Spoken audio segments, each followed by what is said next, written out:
Telugu wisdom ఛానల్కు స్వాగతం. ఈ రోజు మనం జీవితంలోని అత్యంత లోతైన రహస్యాలను మరియు అతి పెద్ద కష్టాలను ఎదుర్కోవడానికి మనకు శక్తినిచ్చే ఒక కథను వినబోతున్నాం. మనం శ్రీమద్ భగవద్గీత గురించి మాట్లాడుకుంటున్నాం. ఇది కేవలం పూజలు, వ్రతాలు చేసుకునే పుస్తకం మాత్రమే కాదు. ఇది మనకు జీవించడం నేర్పుతుంది. ఎల్లప్పుడూ ప్రతి మనిషికి ఉపయోగపడే ఒక మార్గాన్ని చూపుతుంది. సరిగ్గా కురుక్షేత్ర యుద్ధంలో అర్జునుడికి ఉపయోగపడినట్లు. మనం గీతలోని ప్రతి పాఠం యొక్క అర్థాన్ని, దాని బోధనను చాలా సరళమైన భాషలో మరియు చిన్న చిన్న కథలు లేదా మన రోజువారీ జీవితంలోని విషయాల ద్వారా అర్థం చేసుకోవడానికి ప్రయత్నిద్దాం. తద్వారా మనమందరం దీనిని అర్థం చేసుకుని మన జీవితంలో ఆచరించగలుగుతాం. సరే, గీతా జ్ఞానం యొక్క ఈ అద్భుతమైన ప్రయాణాన్ని ప్రారంభిద్దాం. గీత మొదటి పాఠం అర్జునుడి దుఃఖం గురించి.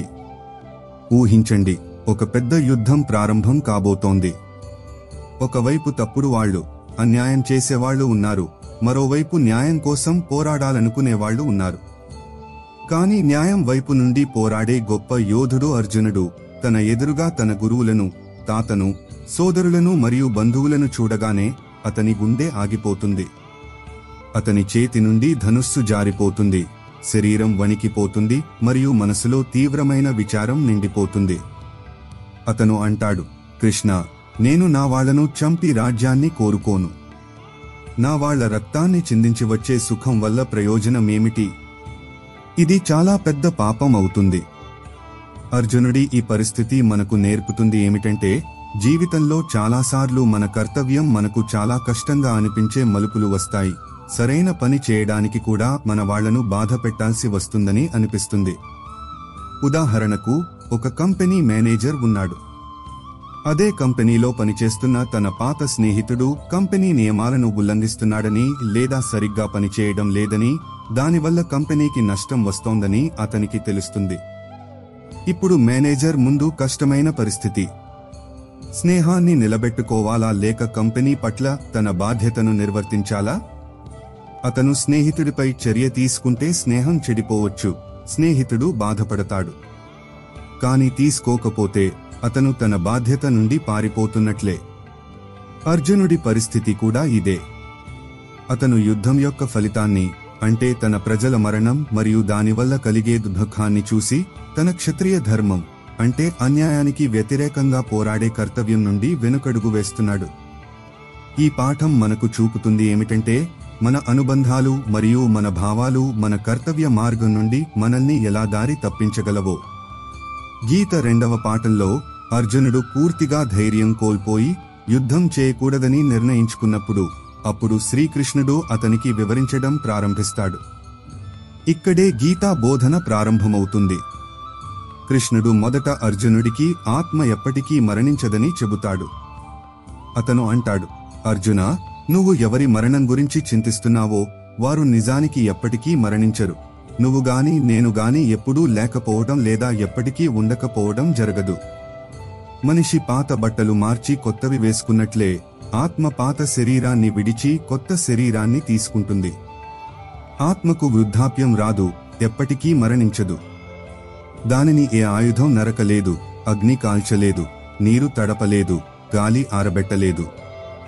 దీనిని ఇలా అర్థం చేసుకోండి, ఒక కొవ్వొత్తి ఉంది. కొవ్వొత్తి వెలుగుతున్నప్పుడు దాని మైనం కరిగిపోతూ అయిపోతూ ఉంటుంది. కాని జ్వాల, అంటే వెలుగు, మైనం ఉన్నంతవరకు వెలుగుతూనే ఉంటుంది. శరీరం మైనం లాంటిది, అది నశించిపోతుంది. కాని ఆత్మ ఆ వెలుగు లాంటిది, అది శాశ్వతంగా ఉంటుంది.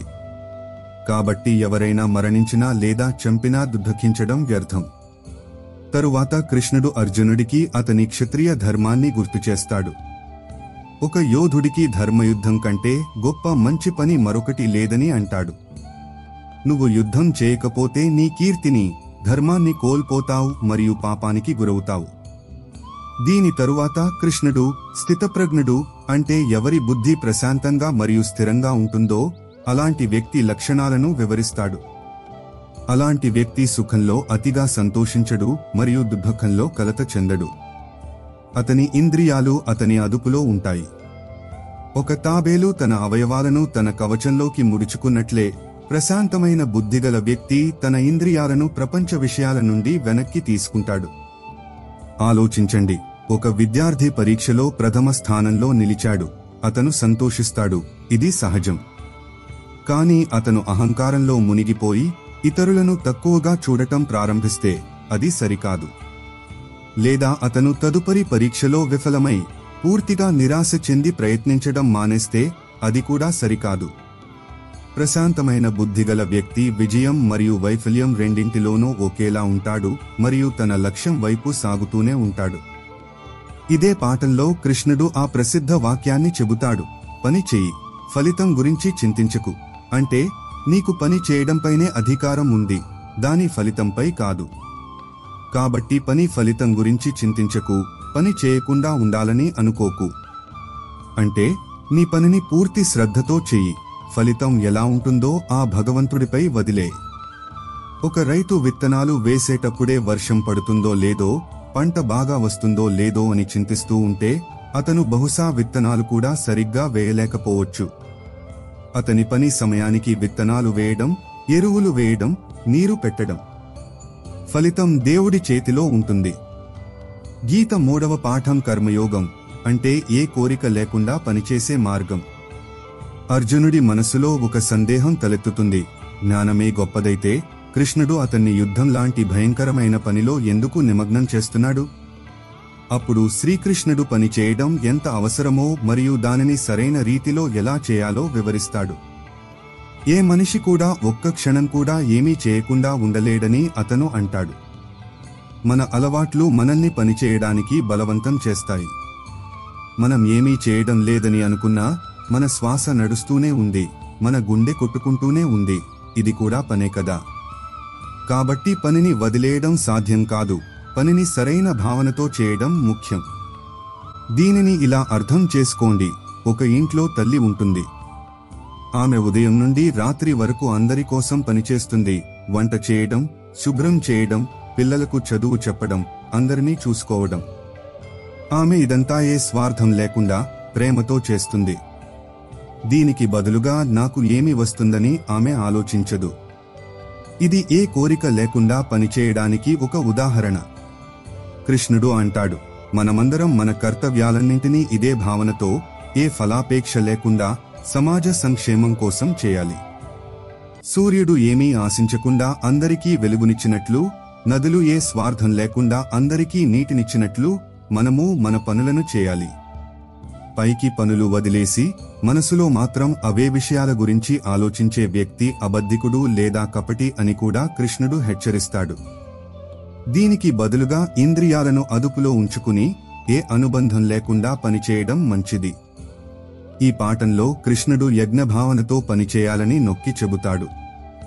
యజ్ఞం అంటే కేవలం హోమం చేయడం మాత్రమే కాదు, ఇతరుల మేలు కోసం చేసే ఏ స్వార్థరహిత పనైనా యజ్ఞమే.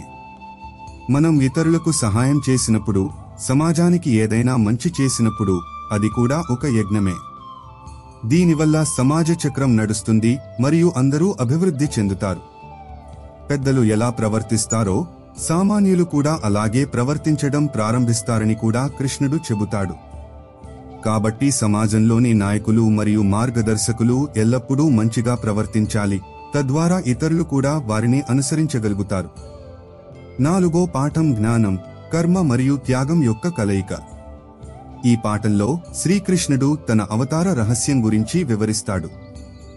ఎప్పుడెప్పుడు ధర్మానికి హాని కలుగుతుందో మరియు అధర్మం పెరుగుతుందో, అప్పుడప్పుడు ధర్మాన్ని రక్షించడానికి మరియు సజ్జనులను కాపాడటానికి, దుష్టులను నాశనం చేయడానికి తాను అవతరిస్తానని చెబుతాడు. ఇది దైవశక్తి ఎల్లప్పుడూ ధర్మంతో ఉంటుందని మనకు నమ్మకాన్నిస్తుంది. తరువాత కృష్ణుడు కర్మ మరియు అకర్మ రహస్యాన్ని వివరిస్తాడు.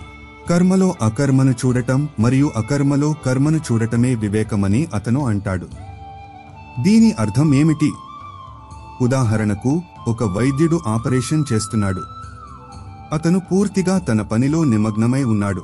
అతని పూర్తి ఏకాగ్రత రోగిని కాపాడటంపైనే ఉంది. నాకు ఎంత ఫీజు వస్తుంది లేదా నాకు ఎంత కీర్తి వస్తుందని అతను ఆలోచించడం లేదు. కాబట్టి కర్మ చేస్తూ కూడా అతను దాని ఫలితంతో అనుబంధం కలిగి లేడు.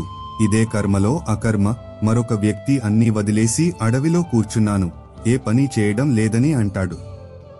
కానీ అతని మనసు ఇంకా ప్రపంచ కోరికలలో తిరుగుతూ ఉంటే అతను ఏ పని చేయకుండా కూడా మానసికంగా పనిచేస్తున్నట్లే. ఎవరి పనులన్నీ కోరిక మరియు సంకల్పం లేకుండా ఉంటాయో మరియు ఎవరి కర్మలు జ్ఞానమనే అగ్నిలో కాలిపోయాయో వారినే జ్ఞాని అంటారని కృష్ణుడు చెబుతాడు. దీనిని ఇలా అర్థం చేసుకోండి, వేయించిన విత్తనాలు మళ్లీ మొలకెత్తలేనట్లే జ్ఞానమనే అగ్నిలో ఎవరి కర్మ సంస్కారాలు కాలిపోయాయో అవి వారిని జనన మరణ బంధనంలో బంధించలేవు. ఈ పాఠంలో వివిధ రకాల యజ్ఞాల గురించి కూడా చెప్పబడింది. ఉదాహరణకు ధన యజ్ఞం, తప యజ్ఞం, యోగ యజ్ఞం, అధ్యయన యజ్ఞం మరియు జ్ఞాన యజ్ఞం. వీటన్నింటిలో జ్ఞాన యజ్ఞమే గొప్పదని చెప్పబడింది. జ్ఞానం అంటే ఏమిటి? అంతా ఆ ఏకైక పరమాత్మ స్వరూపమేనని మరియు ఆ పరమాత్మ చైతన్యంతోనే అంతా నడుస్తోందని అర్థం చేసుకోవడం. ఈ జ్ఞానం కలిగినప్పుడు వ్యక్తి అన్ని జీవులలో తనను మరియు తనలో అన్ని జీవులను చూస్తాడు మరియు సమదర్శి అవుతాడు. 5వ పాఠం కర్మలను వదిలేసే యోగం. అర్జునుడు మళ్లీ గందరగోళంలో పడతాడు. మీరు కొన్నిసార్లు కర్మలను వదిలేయడాన్ని ప్రశంసిస్తారు, కొన్నిసార్లు ఏ కోరిక లేకుండా కర్మలు చేయడాన్ని ప్రశంసిస్తారు. ఈ రెండింటిలో ఏది ఖచ్చితంగా మేలు చేసే మార్గం అని అడుగుతాడు. అప్పుడు శ్రీకృష్ణుడు కర్మలను వదిలేయడం మరియు ఏ కోరిక లేకుండా కర్మలు చేయడం రెండూ చాలా ప్రయోజనకరమైనవేనని, కానీ ఈ రెండింటిలో కర్మలను వదిలేయడం కంటే ఏ కోరిక లేకుండా కర్మలు చేయడమే గొప్పదని అంటాడు. ఎందుకంటే గృహస్థ జీవితంలో ఉంటూ తన కర్తవ్యాలన్నీ నిర్వర్తిస్తూ కూడా దేనితోనూ అనుబంధం లేకుండా ఉండటం, అన్నీ వదిలేసి అడవికి వెళ్లడం కంటే చాలా కష్టం మరియు ఆచరణీయం. ఆలోచించండి, ఒక సైనికుడు దేశ సరిహద్దులో పోరాడుతున్నాడు. అతను తన ఇల్లు, కుటుంబం, సుఖ సౌకర్యాలు అన్నీ వదిలేసి అక్కడ ఉన్నాడు. ఇది ఒక రకమైన త్యాగం. కానీ మరొక వ్యక్తి నగరంలో నివసిస్తున్నాడు, ఉద్యోగం చేస్తున్నాడు, కుటుంబాన్ని చూసుకుంటున్నాడు మరియు వీటన్నింటి మధ్య కూడా అతను నిజాయితీగా జీవిస్తున్నాడు. ఎవరికీ చెడు చేయడం లేదు మరియు తాను సంపాదించిన డబ్బులో కొంత భాగాన్ని సమాజ సేవకు కేటాయిస్తున్నాడు. అతను కర్మలు చేస్తూ కూడా దేనితోనూ అనుబంధం లేకుండా ఉన్నాడు. ఏ వ్యక్తి ఎవరిని ద్వేషించడో మరియు ఏ వస్తువును ఆశించడో అతను కర్మలు చేస్తూ కూడా ఎల్లప్పుడూ త్యాగియేనని భగవంతుడు అంటాడు. ఎందుకంటే సుఖదుఃఖాలు, లాభనష్టాలు వంటి ద్వంద్వాల నుండి విముక్తుడైన వాడు సులభంగా బంధనాల నుండి విముక్తుడవుతాడు. జ్ఞానయోగం మరియు ఏ కోరిక లేని కర్మయోగం వేర్వేరు అని భావించేవారు అవివేకులు, జ్ఞానులు కాదని కూడా కృష్ణుడు స్పష్టం చేస్తాడు. రెండింటి లక్ష్యం ఒకటే, పరమాత్మను పొందడం. తేడా కేవలం మార్గంలోనే ఉంటుంది. ఒక గమ్యస్థానానికి చేరడానికి అనేక మార్గాలు ఉండవచ్చు. కొందరు నడిచి వెడతారు, కొందరు కారులో, కొందరు రైలులో, కానీ గమ్యస్థానం ఒకటే. ఈ పాఠంలో నిజమైన త్యాగి లేదా యోగి ఎవరంటే తన కర్మల ఫలాలను భగవంతునికి అర్పించి అనుబంధాన్ని వదిలి కర్మలు చేసేవాడని కూడా చెప్పబడింది. అతను తామరాకులా ప్రపంచంలో ఉంటాడు, అది నీటిలో ఉంటూ కూడా నీటితో తడవదు. 6వ పాఠం మనసును అదుపులో ఉంచుకునే యోగం లేదా ధ్యానయోగం. ఈ పాఠంలో శ్రీకృష్ణుడు ధ్యానం ద్వారా మనసును అదుపులో ఉంచుకునే పద్ధతిని మరియు దాని ప్రయోజనాలను వివరిస్తాడు. ఎవరైతే తన మనస్సును జయించారో మనసు వారికి మంచి స్నేహితుడని, ఎవరైతే మనస్సును జయించలేదో మనసే వారికి పెద్ద శత్రువని అతను అంటాడు. మన మనసు గుర్రంలా చంచలమైనది. కళ్ళెం బిగించి ఉంచకపోతే అది మనల్ని ఎక్కడికైనా దారి తప్పించగలదు. ధ్యానం ఆ కళ్ళెం. ధ్యానం కోసం ఎలాంటి ప్రదేశం ఉండాలి, ఎలాంటి ఆసనంపై కూర్చోవాలి మరియు నెమ్మదిగా మనసును ఎలా ఏకాగ్రం చేయాలో కృష్ణుడు వివరిస్తాడు. యోగి ఏకాంత ప్రదేశంలో పవిత్రమైన నేలపై దర్భలు, జింక చర్మం మరియు వస్త్రం పరిచి, మరీ ఎత్తుగా కాకుండా మరీ తక్కువగా కాకుండా ఉండే ఆసనంపై కూర్చుని మనసును మరియు ఇంద్రియాలను అదుపులో ఉంచుకుని చిత్తాన్ని ఏకాగ్రం చేసి పరమాత్మను ధ్యానించాలని అతను అంటాడు. దీనిని ఇలా అర్థం చేసుకోండి, మనం ఏదైనా చాలా సూక్ష్మమైన వస్తువుపై దృష్టి పెట్టాల్సి వస్తే, ఉదాహరణకు సూదిలో దారం ఎక్కించాల్సి వస్తే మనకు ప్రశాంతమైన ప్రదేశం కావాలి. మన పూర్తి ఏకాగ్రత దానిపైనే ఉంటుంది. చుట్టూ శబ్దం ఉంటే లేదా మన మనసు దారి తప్పుతుంటే మనం ఆ పని చేయలేము. అలాగే పరమాత్మను ధ్యానించడానికి మనశ్శాంతి మరియు ఏకాగ్రత అవసరం. మరి ఎక్కువగా తినేవాడికి, అసలు తిననివాడికి, మరి ఎక్కువగా నిద్రపోయేవాడికి లేదా ఎప్పుడూ మేల్కొని ఉండేవాడికి ధ్యానం సిద్ధించదని కూడా కృష్ణుడు అంటాడు. ప్రతి విషయంలోనూ సమతుల్యత అవసరం. అర్జునుడు అంటాడు, ఈ మనసు చాలా చంచలమైనది, మొండిది మరియు బలమైనది. దీనిని అదుపులో ఉంచుకోవడం గాలిని పట్టుకోవడం లాంటి కష్టమైన పని. అప్పుడు కృష్ణుడు అంటాడు, అర్జునా, నిస్సందేహంగా మనసు చంచలమైనది మరియు కష్టంగా అదుపులోకి వస్తుంది. కానీ అభ్యాసం మరియు వైరాగ్యంతో ఇది అదుపులోకి వస్తుంది. అభ్యాసం అంటే పదే పదే ప్రయత్నించడం, మరియు వైరాగ్యం అంటే ప్రపంచ విషయాలపై అనుబంధం లేకుండా ఉండటం. ఒక చిన్న పిల్లవాడు సైకిల్ తొక్కడం నేర్చుకునేటప్పుడు పదే పదే పడతాడు, కానీ అతను ప్రయత్నించడం మానేయడు మరియు నెమ్మదిగా అతను నేర్చుకుంటాడు. అలాగే మనసును సాధించడానికి నిరంతర అభ్యాసం అవసరం. ఈ పాఠం చివరలో కృష్ణుడు అంటాడు, యోగులందరిలో కూడా శ్రద్ధతో తన అంతరంగం నుండి నాలో నిమగ్నమై నన్ను భజించే యోగి గొప్పవాడు. 7వ పాఠం జ్ఞాన విజ్ఞాన యోగం. ఇందులో శ్రీకృష్ణుడు తన సంపూర్ణ రూపాన్ని, అంటే తన పరా మరియు అపరా ప్రకృతుల జ్ఞానాన్ని అందిస్తాడు. వేలాది మనుషులలో ఎవరో ఒకరు నన్ను పొందడానికి ప్రయత్నిస్తారని, ఆ ప్రయత్నించే వారిలో కూడా ఎవరో ఒకరు నన్ను నిజంగా తెలుసుకుంటారని అతను అంటాడు. భగవంతుడు తన 2 రకాల ప్రకృతుల గురించి చెబుతాడు, అపరా ప్రకృతి మరియు పరా ప్రకృతి. అపరా ప్రకృతిలో 8 అంశాలు వస్తాయి: భూమి, నీరు, అగ్ని, గాలి, ఆకాశం, మనసు, బుద్ధి మరియు అహంకారం. ఇది జడ ప్రకృతి. దీనితో ఈ ప్రపంచమంతా ఏర్పడింది. దీనిని ఇలా అర్థం చేసుకోండి, ఒక కుమ్మరి కుండను తయారు చేస్తాడు.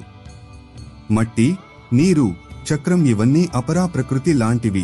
వీటితో కుండ తయారవుతుంది. కానీ కుండ దానంతటా అదే తయారవ్వదు, దానిని తయారు చేసే కుమ్మరి కావాలి.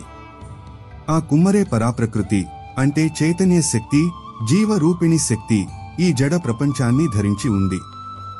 ఈ సంపూర్ణ జగత్తు ఉత్పత్తికి మరియు ప్రళయానికి తానే కారణమని భగవంతుడు అంటాడు.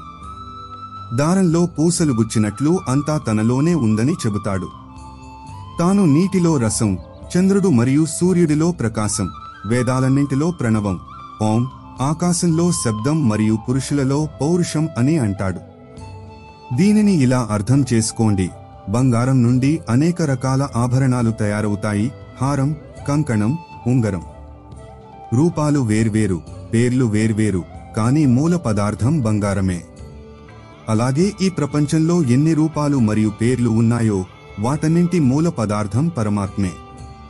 నన్ను భజించే 4 రకాల భక్తుల గురించి కృష్ణుడు వివరిస్తాడు: ఆర్తుడు, కష్టాలలో ఉన్నవాడు; జిజ్ఞాసువు, తెలుసుకోవాలనే కోరిక ఉన్నవాడు; అర్ధార్థి, ధన సంపదలు కోరేవాడు; మరియు జ్ఞాని. వీరిలో జ్ఞాని భక్తుడినే గొప్పవాడిగా చెబుతాడు, ఎందుకంటే అతను ఏ కోరిక లేకుండా కేవలం ప్రేమ మరియు జ్ఞానం కారణంగా నాతో అనుబంధం కలిగి ఉంటాడు.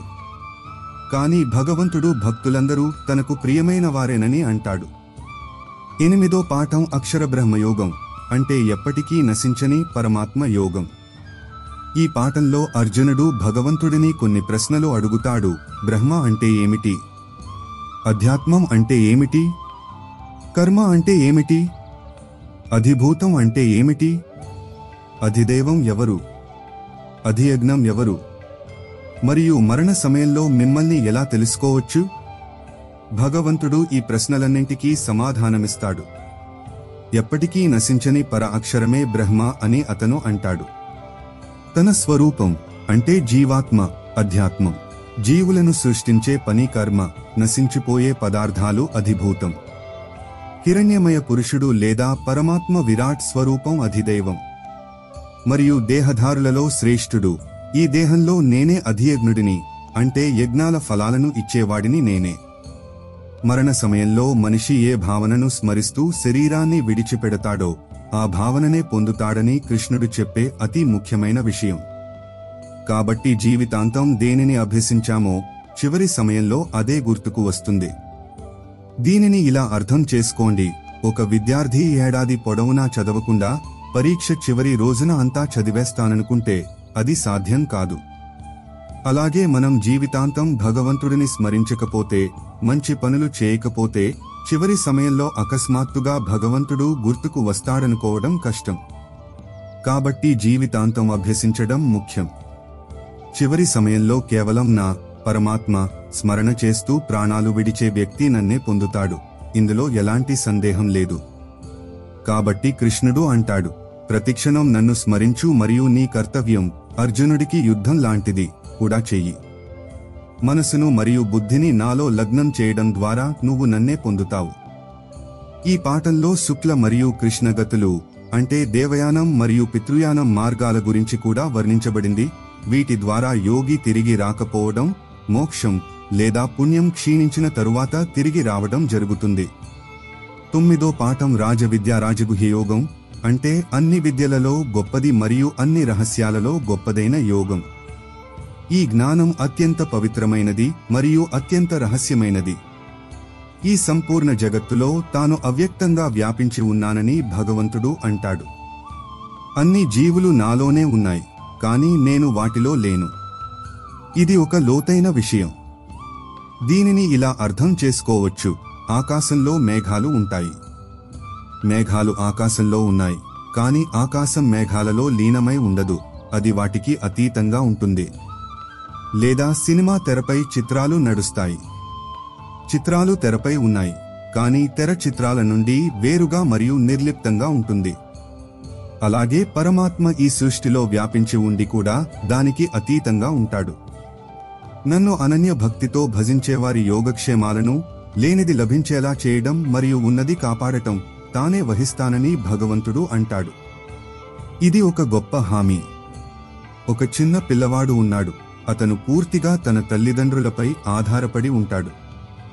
అతని తిండి, బట్టలు, భద్రత అన్నీ తల్లిదండ్రులే చూసుకుంటారు. అలాగే భక్తుడు అన్నీ వదిలేసి కేవలం భగవంతుడిపై ఆధారపడినప్పుడు భగవంతుడు అతని బాధ్యతలన్నింటినీ తీసుకుంటాడు.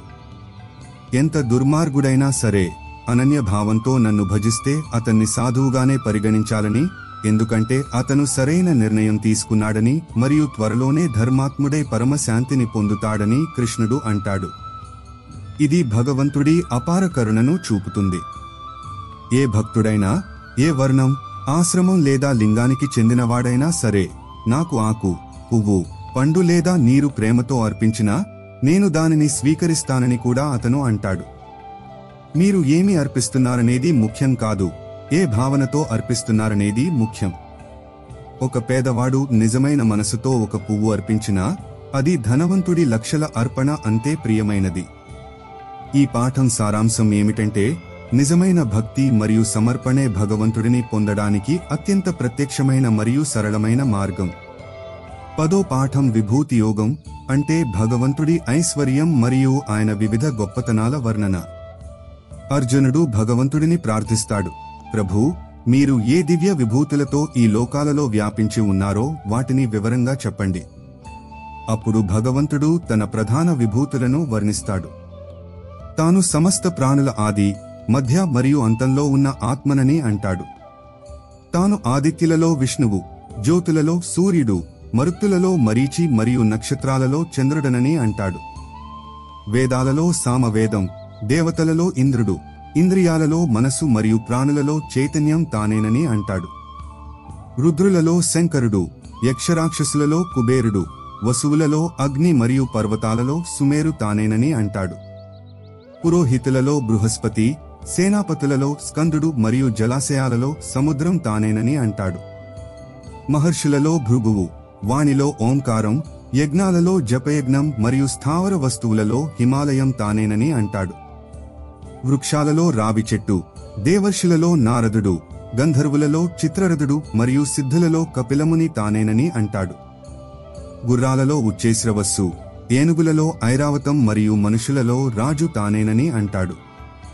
ఆయుధాలలో వజ్రం, ఆవులలో కామధేనువు, సంతానోత్పత్తికి హేతువైన కామదేవుడు మరియు సర్పాలలో వాసుకి తానేనని అంటాడు. దైత్యులలో ప్రహ్లాదుడు, గణన చేసేవారిలో కాలం, పశువులలో సింహం మరియు పక్షులలో గరుత్మంతుడు తానేనని అంటాడు. పవిత్రం చేసేవారిలో పవనుడు, శస్త్రధారులలో శ్రీరాముడు, చేపలలో మొసలి మరియు నదులలో గంగ తానేనని అంటాడు. సంక్షిప్తంగా, ప్రపంచంలో ఏ వస్తువు ఐశ్వర్యయుక్తంగా, కాంతియుక్తంగా మరియు శక్తియుక్తంగా ఉందో అదంతా తన తేజస్సు అంశం నుండి ఉద్భవించిందని తెలుసుకో. ఇది విని అర్జునుడి జ్ఞానం మరియు భక్తి మరింత దృఢపడతాయి. ఈ విభూతులను తెలుసుకోవడం అర్థం ఏమిటంటే, మనం ప్రతి శ్రేష్టమైన వస్తువులో, ప్రతి అద్భుతమైన రచనలో ఆ ఏకైక పరమాత్మ శక్తిని మరియు సౌందర్యాన్ని దర్శించాలి. దీనివల్ల మన మనసులో అందరి పట్ల ఆదరం మరియు ప్రేమ భావన కలుగుతుంది. 11వ పాఠం విశ్వరూపదర్శన యోగం, అంటే శ్రీకృష్ణుడి విరాట్ లేదా విశ్వరూప దర్శనం. అర్జునుడు భగవంతుడి విభూతులను విని ఆయన ఆ ఈశ్వరీయ రూపాన్ని చూడాలనే ప్రబలమైన కోరిక కలిగింది. పురుషోత్తమా, మీరు మీ ఐశ్వర్యమయ రూపాన్ని వర్ణించినట్లు నేను దానిని ప్రత్యక్షంగా చూడాలనుకుంటున్నాను. మీరు నన్ను ఆ రూపాన్ని చూడటానికి యోగ్యుడిగా భావిస్తే దయచేసి చూపించండి అని ప్రార్థిస్తాడు. అప్పుడు భగవంతుడు అంటాడు, అర్జునా, నువ్వు ఈ నీ చర్మచక్షువులతో నా రూపాన్ని చూడలేవు, కాబట్టి నేను నీకు దివ్యదృష్టిని ఇస్తున్నాను. దానితో నువ్వు నా ఈశ్వరీయ యోగ సామర్థ్యాన్ని చూడు. ఆ తరువాత భగవంతుడు అర్జునుడికి తన ఆ పరమ అద్భుతమైన, తేజోమయమైన, అనంతమైన విశ్వరూపాన్ని చూపించాడు. ఆ విరాట్ రూపంలో అర్జునుడు సంపూర్ణ బ్రహ్మాండాన్ని, అనేక దేవతలను, ఋషులను, సంపూర్ణ చరాచర జగత్తును ఒకే చోట చూశాడు. ఆ రూపానికి అనేక ముఖాలు, అనేక నేత్రాలు, అనేక హస్తపాదాలు ఉన్నాయి. దాని తేజస్సు వేలాది సూర్యులు ఒకేసారి ఉదయించినట్లు ఉంది. దానిని చూసి అర్జునుడు ఆశ్చర్యచకితుడు, రోమాంచితుడు మరియు భయభీతుడయ్యాడు. అతని రోమాలు నిక్కబొడుచుకున్నాయి. అతను వణికిపోయాడు మరియు చేతులు జోడించి భగవంతుడిని స్తుతించడం ప్రారంభించాడు. దేవా, మీ ఈ రూపాన్ని చూసి ముల్లోకాలు భయపడుతున్నాయి. మీ వికృత ముఖాలను మరియు కోరలను చూసి నేను దిక్కులను గుర్తించలేకపోతున్నాను మరియు నాకు శాంతి లభించడం లేదు అని అంటాడు. కౌరవ పక్ష యోధులు మరియు మన పక్షంలోని ముఖ్య యోధులు కూడా మీ భయంకర ముఖాలలో కీటకాలు అగ్నిలో లేదా నదుల ప్రవాహం సముద్రంలో ప్రవేశించినట్లే ప్రవేశిస్తున్నారు. ప్రభూ, మీరు ఎవరు? మీ ఈ ఉగ్రరూపాన్ని శాంతపరిచి నాకు మీ సౌమ్య చతుర్భుజ రూపాన్ని చూపించండి అని అర్జునుడు ప్రార్థిస్తాడు. అప్పుడు భగవంతుడు తన విశ్వరూపాన్ని ఉపసంహరించుకుని తిరిగి తన సౌమ్య మానవ రూపంలోకి వస్తాడు మరియు అర్జునుడికి ధైర్యం చెబుతాడు. నా ఈ విశ్వరూపాన్ని చూడటం అత్యంత దుర్లభం. దీనిని వేదాల నుండి, తపస్సు నుండి, దానం నుండి లేదా యజ్ఞం నుండి చూడలేరు. కేవలం అనన్య భక్తి ద్వారానే నన్ను ఈ రూపంలో చూడవచ్చు, తెలుసుకోవచ్చు మరియు నాలో ప్రవేశించవచ్చు అని అతను అంటాడు. ఈ పాఠం పరమాత్మ శక్తి మరియు మహిమ మన ఊహకు అందనివని మరియు నిజమైన భక్తియే దానిని అనుభవించడానికి ఏకైక సాధనమని చూపుతుంది. 12వ పాఠం భక్తి యోగం, అంటే భక్తి మార్గం. విశ్వరూపం చూసిన తరువాత అర్జునుడు అడుగుతాడు, ఈ విధంగా నిరంతరం మీ సగుణ సాకార రూపాన్ని ఆరాధించే భక్తులు మరియు అవినాశి, నిరాకార బ్రహ్మను ఆరాధించేవారు, ఈ రెండు రకాల ఆరాధకులలో శ్రేష్ఠ యోగులు ఎవరు? శ్రీకృష్ణుడు స్పష్టంగా చెబుతాడు, తమ మనసును నాలో ఏకాగ్రం చేసి పరమ శ్రద్ధతో నా సగుణ సాకార ఈశ్వరుడి ఆరాధన చేసేవారు నా దృష్టిలో శ్రేష్ఠ యోగులు. కాని ఇంద్రియాలను అదుపులో ఉంచుకుని సర్వత్రా సమబుద్ధితో అన్ని ప్రాణుల హితంలో నిమగ్నమై ఆ అనిర్వచనీయ, సర్వవ్యాపి, అచింత్య, నిత్య, అచల, నిరాకార, అవినాశి బ్రహ్మను ఆరాధించేవారు కూడా నన్నే పొందుతారు. కాని ఆ నిరాకార బ్రహ్మ ఆరాధకులకు కష్టం ఎక్కువ, ఎందుకంటే అవ్యక్తంలో గతి దేహధారులకు దుఃఖపూర్వకంగానే లభిస్తుంది. దీనిని ఇలా అర్థం చేసుకోండి, ఒక చిన్న పిల్లవాడికి అమూర్తమైన ఆలోచనను అర్థం చేసుకోవడం కష్టం, కాని అతనికి చిత్రం లేదా బొమ్మ ద్వారా వివరిస్తే అతను సులభంగా అర్థం చేసుకుంటాడు. అలాగే సామాన్య మానవుడికి నిరాకార, నిర్గుణ సత్తాపై మనసు నిలపడం కష్టం, అయితే భగవంతుడి ఏదైనా సుందరమైన రూపం, మూర్తి లేదా చిత్రంపై మనసు లగ్నం చేయడం సులభం. కాబట్టి భగవంతుడు సగుణ భక్తిని మరింత సులభమని చెబుతాడు. తరువాత కృష్ణుడు తన ప్రియమైన భక్తులు ఎవరని మరియు వారి లక్షణాలు ఏమిటో వివరిస్తాడు. ఏ ప్రాణిని ద్వేషించని, అందరికీ మిత్రుడు మరియు దయగలవాడు, మమకారం మరియు అహంకారం లేనివాడు, సుఖదుఃఖాలలో సమంగా ఉండేవాడు, క్షమించేవాడు, ఎల్లప్పుడూ సంతృప్తిగా ఉండేవాడు, మనస్వింద్రియాలతో సహా శరీరాన్ని అదుపులో ఉంచుకున్నవాడు, నాలో దృఢ నిశ్చయం కలవాడు, తన మనసు మరియు బుద్ధిని నాకు అర్పించినవాడు, ఆ భక్తుడు నాకు ప్రియమైనవాడు. ఎవరివల్ల ఎవరూ కలత చెందరో మరియు తాను ఎవరివల్ల కలత చెందనివాడు, సంతోషం, అసహనం, భయం మరియు ఆందోళన లేనివాడు, అతను నాకు ప్రియమైనవాడు. ఏ అపేక్ష లేనివాడు, బయట లోపల పవిత్రమైనవాడు, చతురుడు, పక్షపాతం లేనివాడు మరియు దుఃఖాల నుండి విముక్తుడైనవాడు, ఆ భక్తుడు నాకు ప్రియమైనవాడు. ఎప్పుడూ సంతోషించనివాడు, ద్వేషించనివాడు, శోకించనివాడు, కామించనివాడు మరియు శుభ మరియు అశుభ కర్మలన్నింటినీ త్యజించినవాడు, ఆ భక్తిమాన్ పురుషుడు నాకు ప్రియమైనవాడు. శత్రువు మరియు మిత్రుడిలో, మానం మరియు అపమానంలో సమంగా ఉండేవాడు, చలివేడి మరియు సుఖదుఃఖాది ద్వంద్వాలలో సమంగా ఉండేవాడు మరియు ఆసక్తి లేనివాడు, నిందాస్తుతులను సమానంగా భావించేవాడు, మననశీలుడు, ఏ విధంగానైనా శరీరం నడపడంలో ఎల్లప్పుడూ సంతృప్తిగా ఉండేవాడు మరియు నివాస స్థలంలో మమకారం మరియు ఆసక్తి లేనివాడు, ఆ స్థిరబుద్ధి భక్తిమాన్ పురుషుడు నాకు ప్రియమైనవాడు. నేను చెప్పిన ఈ ధర్మమయ అమృతాన్ని శ్రద్ధగా సేవించేవారు, ఆ భక్తులు నాకు అత్యంత ప్రియమైనవారు. ఈ పాఠం మనకు సరళ భక్తి మార్గం యొక్క ప్రాముఖ్యతను మరియు ఒక ఆదర్శ భక్తుడి గుణాలను తెలియజేస్తుంది. 13వ పాఠం క్షేత్రజ్ఞ విభాగయోగం, అంటే శరీరం, క్షేత్రం మరియు ఆత్మ, క్షేత్రజ్ఞుడు మధ్య భేదాన్ని తెలిపే యోగం. భగవంతుడు అంటాడు, అర్జున, ఈ శరీరాన్ని క్షేత్రం అంటారు మరియు దీనిని తెలుసుకున్న వాడిని క్షేత్రజ్ఞుడు అని జ్ఞానులు అంటారు. అన్ని క్షేత్రాలలో క్షేత్రజ్ఞుడు అంటే జీవాత్మ కూడా నేనే అని తెలుసుకో. క్షేత్రం మరియు క్షేత్రజ్ఞుడిని తత్వంతో తెలుసుకోవడమే జ్ఞానం, ఇది నా అభిప్రాయం. ఇప్పుడు క్షేత్రం అంటే ఏమిటి? పంచమహాభూతాలు, భూమి, నీరు, అగ్ని, గాలి, ఆకాశం, అహంకారం, బుద్ధి, అవ్యక్తం, మూల ప్రకృతి, 10 ఇంద్రియాలు, 5 జ్ఞానేంద్రియాలు, కన్ను, చెవి, ముక్కు, నాలుక, చర్మం మరియు 5 కర్మేంద్రియాలు, చేయి, కాలు, నోరు, గుదం, జననేంద్రియం, ఒక మనసు మరియు 5 ఇంద్రియాల విషయాలు, శబ్దం, స్పర్శ, రూపం, రసం, గంధం మరియు ఇచ్ఛ, ద్వేషం, సుఖం, దుఃఖం, సంఘాతం, శరీరం, చైతన్యం మరియు ధృతి, ధైర్యం, ఇవన్నీ వికారాలతో కూడిన క్షేత్రంగా చెప్పబడ్డాయి. దీనిని ఇలా అర్థం చేసుకోండి, ఒక పొలం ఉంటుంది. పొలంలో విత్తనాలు వేస్తారు, పంట పెరుగుతుంది, కోస్తారు. పొలం దానంతటా అదే ఏమీ చేయదు, అది ఆధారం. అలాగే ఈ శరీరం ఒక పొలం లాంటిది, ఇందులో కర్మల విత్తనాలు వేయబడతాయి మరియు సుఖదుఃఖాల పంట కోయబడుతుంది.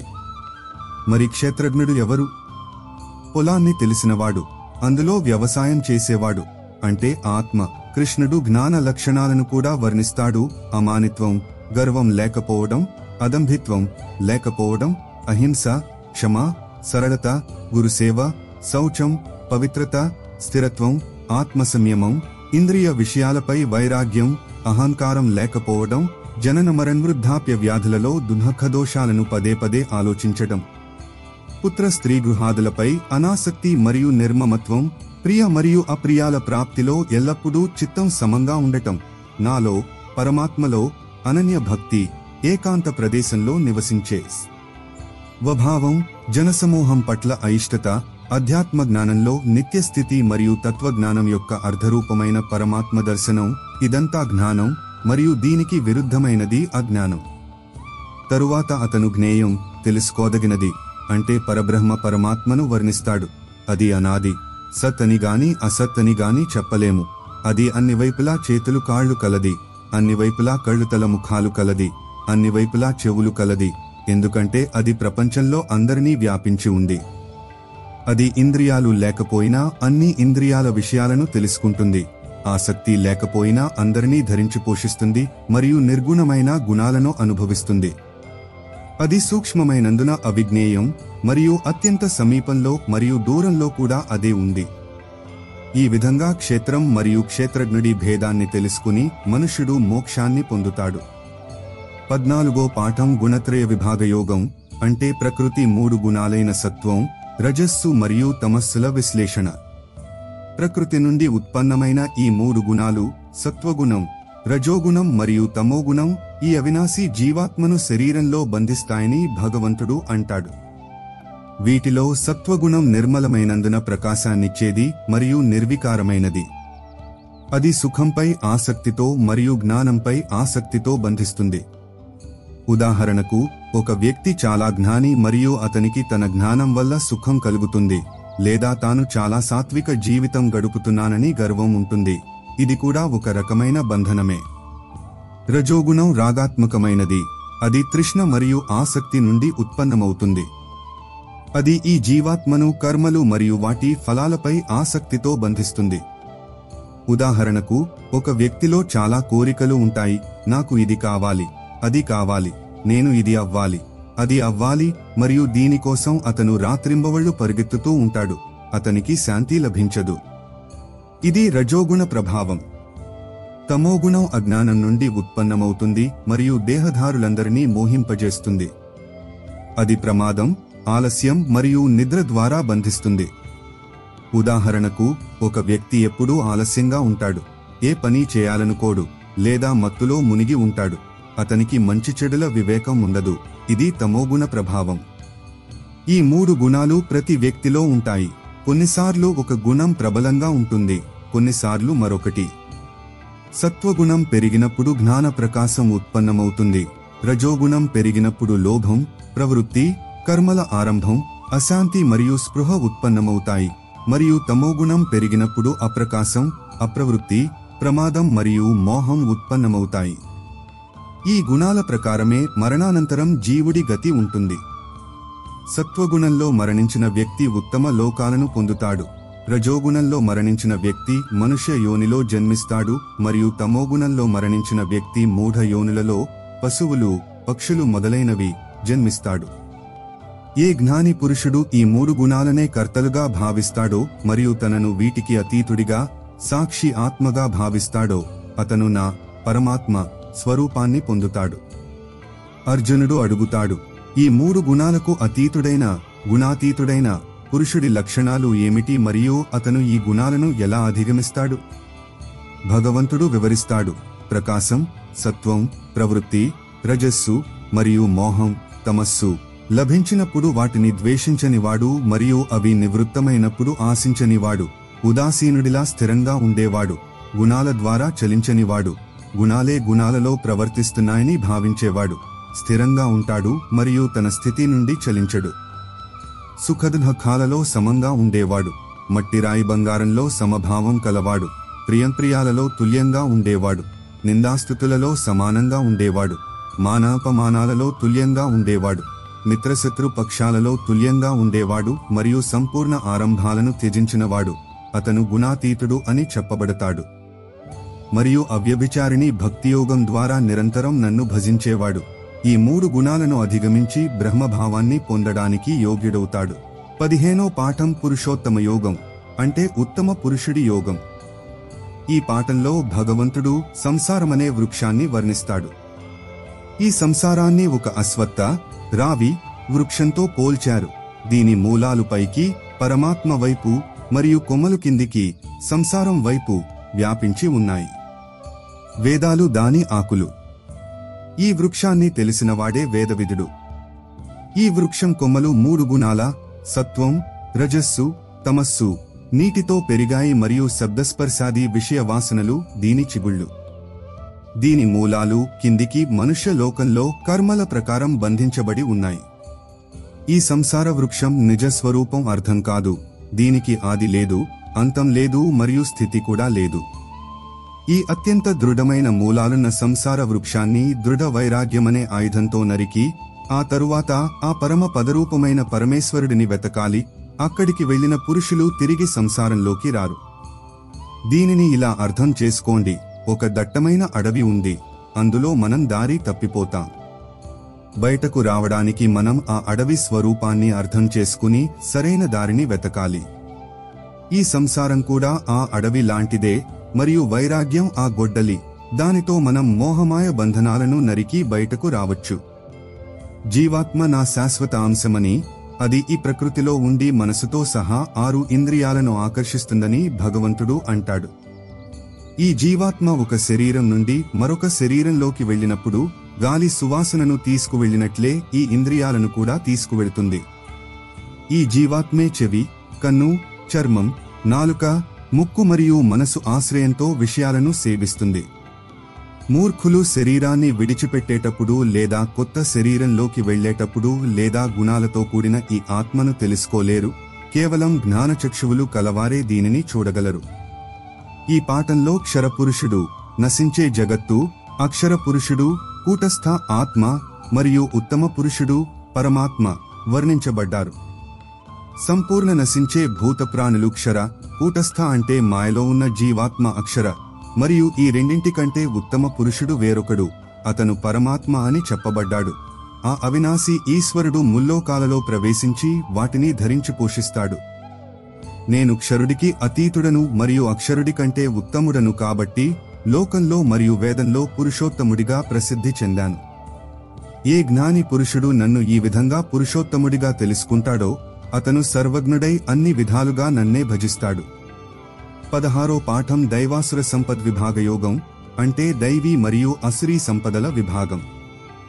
భగవంతుడు ఈ పాఠంలో 2 రకాల మానవ ప్రవృత్తులను వర్ణిస్తాడు: దైవీ సంపద మరియు అసురీ సంపద.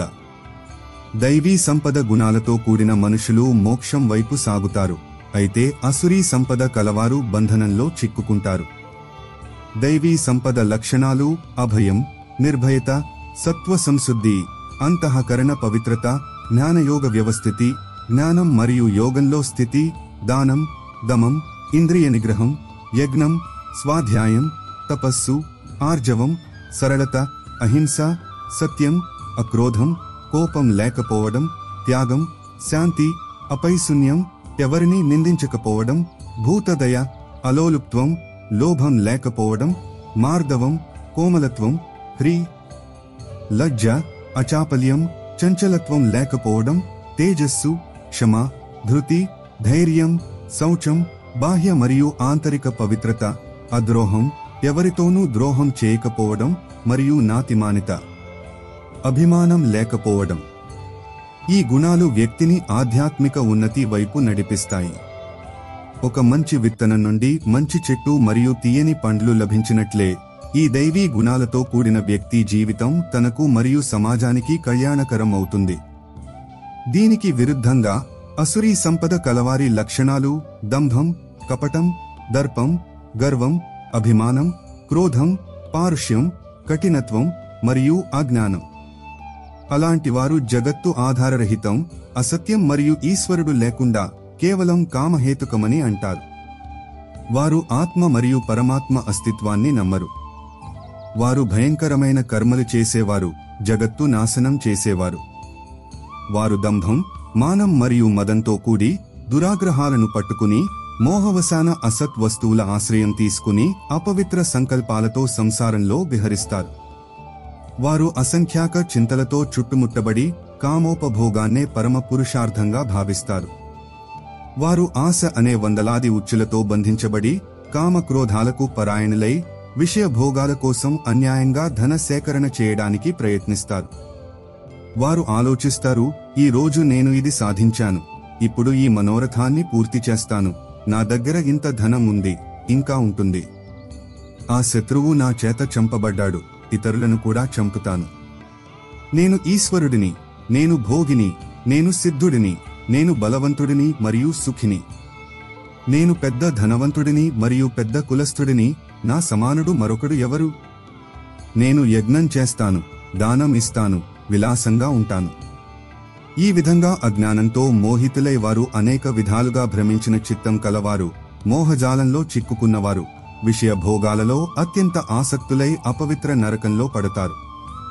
కామం, క్రోధం మరియు లోభం ఈ 3 నరక ద్వారాలు ఆత్మను నాశనం చేసేవి, కాబట్టి ఈ మూడింటిని త్యజించాలని భగవంతుడు అంటాడు. ఈ మూడింటి నుండి విముక్తుడైన వాడు తన కళ్యాణ ఆచరణ చేస్తాడు మరియు పరమగతిని పొందుతాడు. ఈ పాఠం మనకు ఆత్మనిరీక్షణ చేసుకోవడానికి మరియు మనలో దైవీ గుణాలను పెంచుకోవడానికి, అసురీ ప్రవృత్తులను త్యజించడానికి ప్రేరణనిస్తుంది. 17వ పాఠం శ్రద్ధాత్రయ విభాగ యోగం అంటే 3 రకాల శ్రద్ధల విభాగం. అర్జునుడు అడుగుతాడు, శాస్త్రవిధిని త్యజించి శ్రద్ధగా యజన పూజన చేసేవారి స్థితి ఏమిటి? సాత్వికి, రాజసి లేక తామసి? మనుష్యుల శ్రద్ధ వారి స్వభావం ప్రకారం 3 రకాలుగా ఉంటుందని భగవంతుడు వివరిస్తాడు: సాత్వికి, రాజసి మరియు తామసి. ఎవరి శ్రద్ధ ఎలా ఉంటుందో వారు అలానే ఉంటారు. సాత్విక పురుషులు దేవతలను పూజిస్తారు, రాజస పురుషులు యక్షరాక్షసులను మరియు తామస పురుషులు ప్రేతభూత గణాలను పూజిస్తారు. అదే విధంగా ఆహారం కూడా 3 రకాలుగా ఉంటుంది. ఆయుష్షు, బుద్ధి, బలం, ఆరోగ్యం, సుఖం మరియు ప్రీతిని పెంచే, రసయుక్తమైన, స్నిగ్ధమైన, స్థిరంగా ఉండే మరియు మనసుకు ప్రియమైన ఆహారం సాత్విక పురుషులకు ప్రియమైనది. ఉదాహరణకు తాజా పండ్లు, కూరగాయలు, పాలు, ధాన్యాలు. చేదు, పులుపు, చాలా వేడిగా ఉండే, కారంగా ఉండే, పొడిగా ఉండే, దాహాన్ని కలిగించే ఆహారం రాజస పురుషులకు ప్రియమైనది. అది దుఃఖం, శోకం మరియు రోగాలను కలిగిస్తుంది. ఉదాహరణకు చాలా మిరప మసాలా ఉన్న, వేయించిన ఆహారం. అసంపూర్తిగా ఉడికిన, రసహీనమైన, దుర్గంధయుక్తమైన, పాతది మరియు ఉచ్ఛిష్టమైన, అపవిత్రమైన ఆహారం తామస పురుషులకు ప్రియమైనది. అదే విధంగా యజ్ఞం, తపస్సు మరియు దానం కూడా శ్రద్ధను బట్టి 3 రకాలుగా ఉంటాయి. ఫలాపేక్ష లేకుండా శాస్త్రవిధి ప్రకారం కర్తవ్యంగా భావించి చేసే యజ్ఞం సాత్వికం.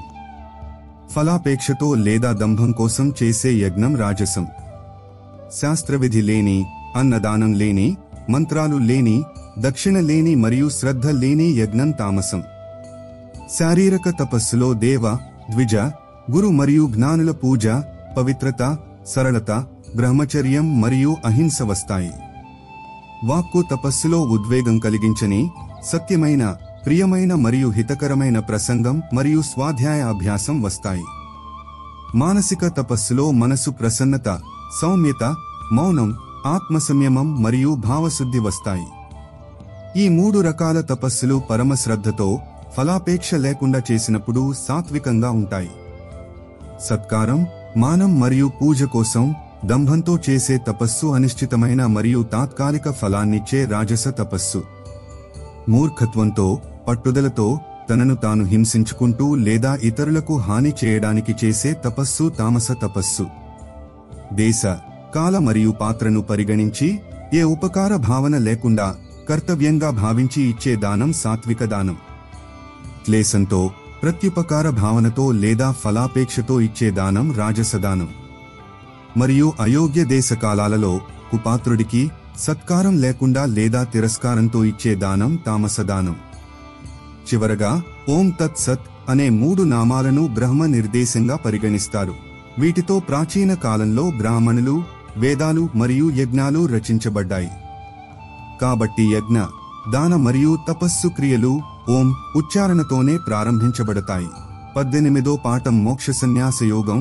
ఇది గీత మొత్తానికి సారాంశాన్ని అందిస్తుంది. అర్జునుడు సన్యాసం మరియు త్యాగం యొక్క తత్వాన్ని వేర్వేరుగా తెలుసుకోవాలనుకుంటున్నాడు. కామ్య కర్మల, ఏదైనా కోరికతో చేసే కర్మలు త్యాగాన్ని సన్యాసం అంటారని, అన్ని కర్మల ఫల త్యాగాన్ని త్యాగం అంటారని భగవంతుడు వివరిస్తాడు.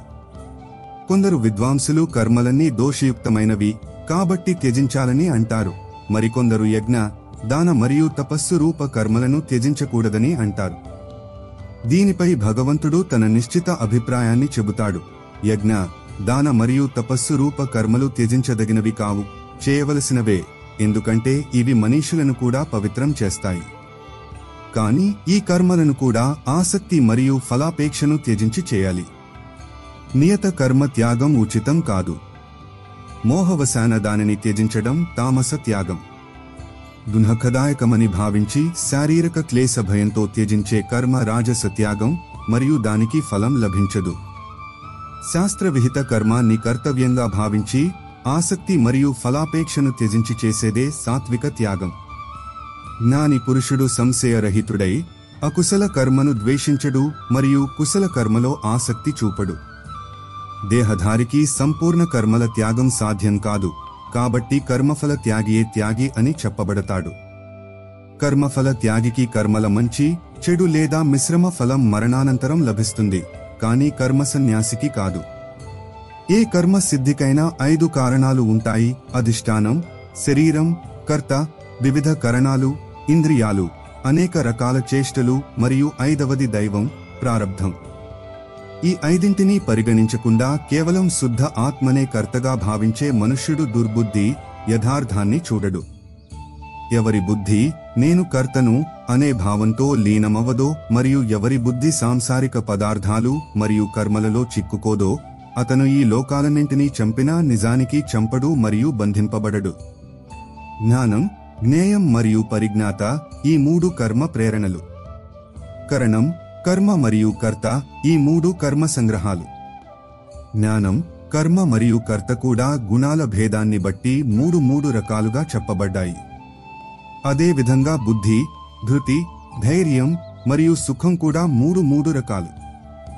భగవంతుడు వర్ణాల, బ్రాహ్మణ, క్షత్రియ, వైశ్య, శూద్ర స్వాభావిక కర్మలను కూడా వర్ణిస్తాడు. అవి వారి స్వభావజన్య గుణాల ప్రకారం ఉంటాయి. తమ తమ స్వాభావిక కర్మలలో నిమగ్నమైన మనుష్యుడు పరమసిద్ధిని పొందుతాడు. తన స్వాభావిక కర్మాన్ని చేస్తూ మనుష్యుడు పాపాన్ని పొందడు. అన్ని ఆరంభాలు దోషాలతో కూడి ఉంటాయి, అగ్ని పొగతో కప్పబడినట్లు. కాబట్టి సహజ కర్మాన్ని, అది దోషయుక్తమైనా సరే, త్యజించకూడదు. సర్వత్రా ఆసక్తిరహిత బుద్ధి కలవాడు, స్పృహారహితుడు మరియు మనసును అదుపులో ఉంచుకున్న పురుషుడు నైష్కర్మ్య సిద్ధిని, కర్మబంధం నుండి ముక్తి పొందుతాడు.